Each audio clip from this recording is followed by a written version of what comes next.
Hey, this is Tuxedo Mark, and welcome to another episode of VLOGTRON, the Voltron vlog. I'm reviewing episode 39, The Captive Comet. Now this is part one of what's apparently a three-part episode, and multi-part story arcs are kind of rare on this series. Obviously there was the five-part opener. There was like a quasi two-parter also earlier, kind of, sort of, but this actually ends on a cliffhanger, but I'll get to that.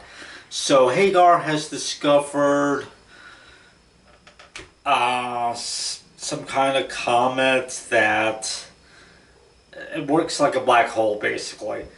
Apparently Voltron sealed it away far off somewhere a long time ago. But didn't Alora's dad, the king, create the lions that formed Voltron? So how long ago did this happen? But anyway, so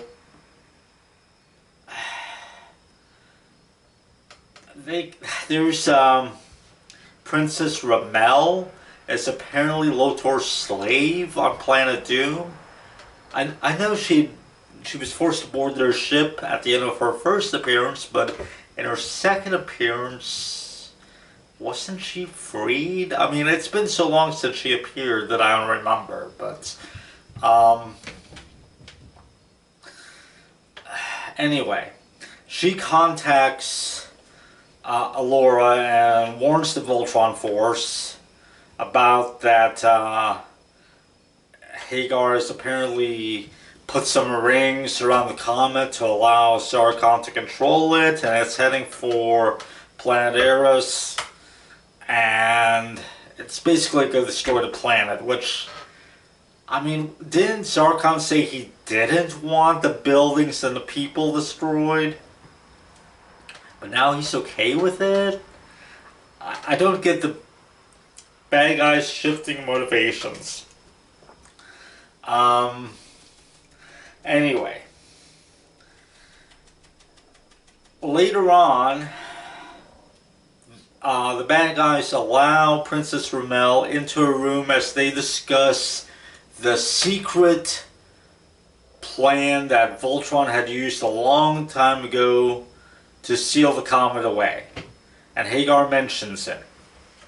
So then Ramel walks up to the radio to tell the approaching Voltron force the way to do it, and Lotor allows it. Obviously they set her up to give the Voltron force false information that actually traps them on the surface of the comet.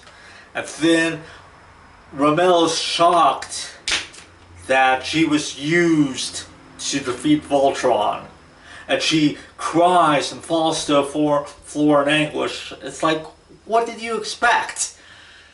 But anyway, the gravity's too strong or whatever. They can't escape. They try all their power. Alora suggests using their reserves. That doesn't work either.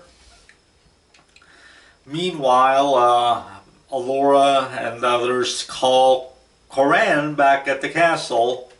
Coran tries to get in. He contacts Galaxy Garrison. He tries to get a hold of Starfleet.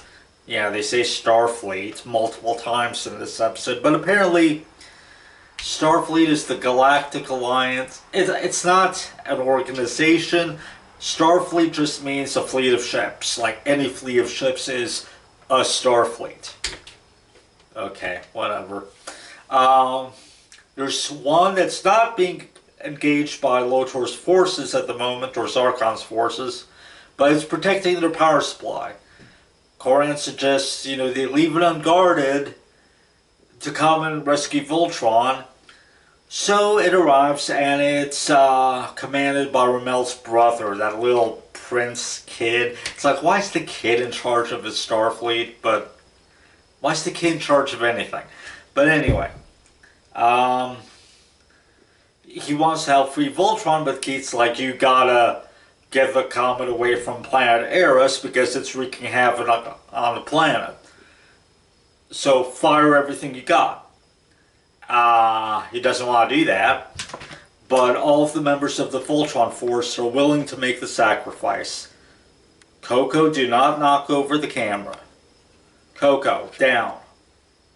Coco's right behind the camera. Yeah. Things could go very badly at this point. But anyway. So all of the Voltron force are willing to sacrifice themselves to save planet Eris. So the Starfleet lets loose on the Coco. Well, thank you for straining for me, kinda. Anyway. So, they don't know if they're alive or dead, and Allura feels her own beating heart, but even she's not sure if she's alive or dead. And Ramel believes her brother will rescue her. Lotor steps on her hand and says, "He will conquer all, blah, blah, blah." Peter Cullen comes on, like, what will happen next? Stay tuned for our next exciting episode of Voltron. It says to be continued on the screen as the comet is hurling away from Eris, so that's good. But Voltron is incapacitated on the surface of the comet with all the pilots trapped inside, the entire Voltron force. So, to be continued. Yeah, this was actually a pretty good episode. Ramel was easily led into a trap. And it's been so long since we've seen Ramel that I don't even remember if she was even supposed to be a slave of Zarkon at this point. I don't remember what happened at the end of her last appearance. I don't even remember when that was exactly even. But anyway. So, next episode. Oh, the closing credits uses the near complete version, near full version, except they remove the shots, the ground shots of the team in uniform. Okay, that's it. Thanks for watching.